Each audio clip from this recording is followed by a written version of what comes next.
Where did it all start from? From spirit. I always remember my first thing was when I was about 3.5, 4 years old one night, waking up and seeing a man at the bottom of my bed with all his feathers and his hair. And I always thought to myself, I said to him, oh, who are you? Where are you from? What's going on? All sorts of questions as you do as a child. And he just said, I'm, your spirit guide, or words to that effect. It's difficult when I look back on it to remember. But I do remember sort of looking at him and all, getting out of my bed, running through to my parents and going, Mum, Dad, there's a man at the bottom of my bed with feathers in my hair. And they said, don't be so stupid, it's just your imagination. And I thought, well, he's not my imagination because he's very real and he's touching the ceiling.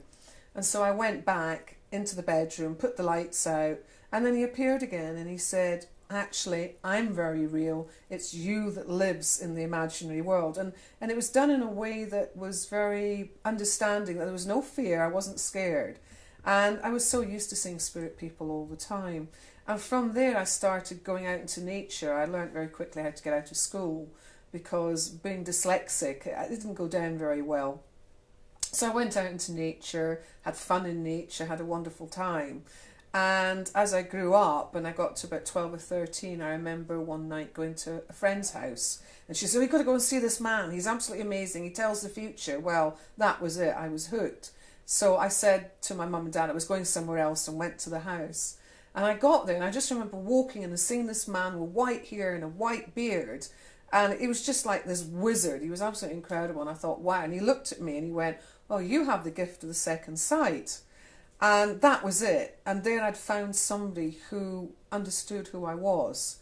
And that was Swain MacDonald, the Highland seer. So I used to go and visit him with friends and family, spend a lot of time in nature. Because every time I go to him, he'd say, out into nature, out into nature. And so I learned. And then when I was in my late teens, and I'd gone through all sorts of different traumas, as a lot of us do, when we talk about different things, I went out onto the Native American lands. And I met Ed McGaw, Eagle Man. And I was just guided by spirit. I followed my visions and guided by spirit. Met him, who shared with me the native ways, and many other teachers throughout the years. That it's been a gradual process. It's been really interesting. It's like reading a life story book. And I'm so excited. I'm 54 and I feel like a kid of 14 years old. And, I was driving down here today and I was so excited because at this moment in time with 2011, there's so much going on. It really is a time of discovery, and it doesn't matter what age you are or who you are. This type of work, shamanism is the one thing that I'm very passionate about. So I've walked the wheel. I've done the Celtic roots through the pagan, through the Wiccan, through the Druidic traditions of my land, of the Highlands of Scotland.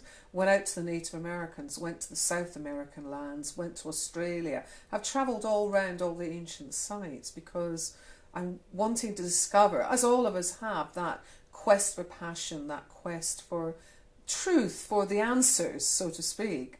And what was interesting is what I found was it was all within here.